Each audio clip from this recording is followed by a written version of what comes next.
then finally, the editor walks in, holding the script with one hand and with his other hand on a nose, and walked over to the bin and dropped it in the bin. And that's how the script editing session began.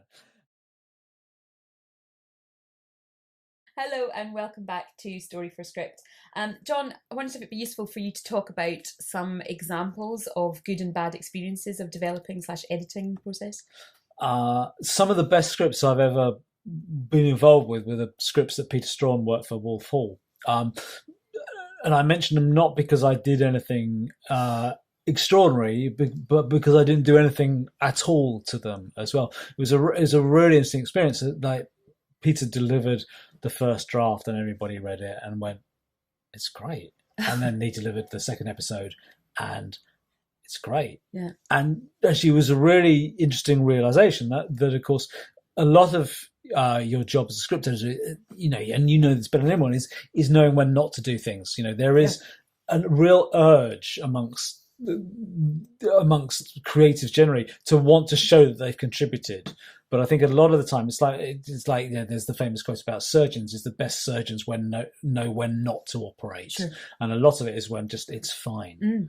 Don't give anyone ever any unnecessary work, isn't it? So that was bizarrely my best experience was doing nothing at all. Amazing, because it's the whole kind of making it better rather than just different, isn't it? Exactly, and that can come up quite a lot. You feel you need to just change something. Yeah, and it's a really good point. It can be really destructive, and a waste of everyone's time. You really want a writer to be done in 3 drafts, don't you? And then everybody's happy. Yeah.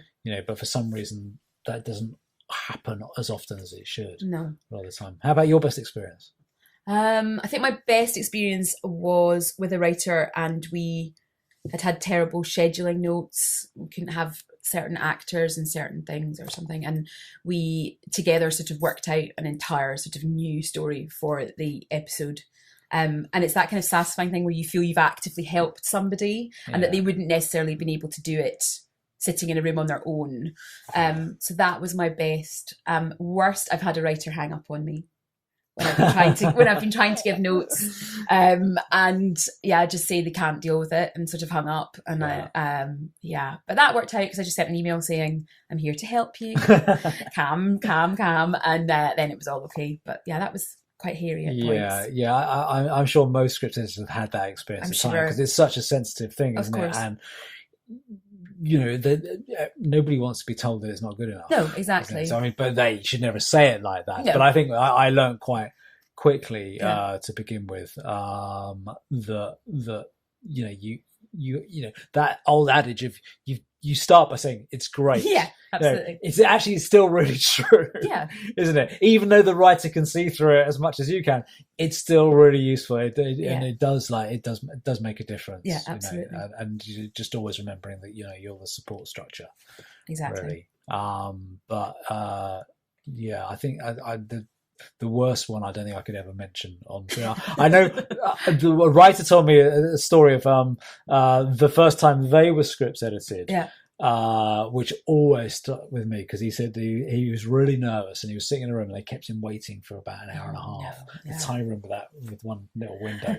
And then finally the editor walks in. The editor walks in holding the script with one hand and with his other hand on a nose, and walked over to the bin and dropped it in the bin. And that's how the script editing session began. That writer is now hugely successful. Of course. And the script editor hasn't worked for 15 years. I think it tells you everything about how best to go about these things. Absolutely. Great. Well, we hope that was useful. Yes. Thanks.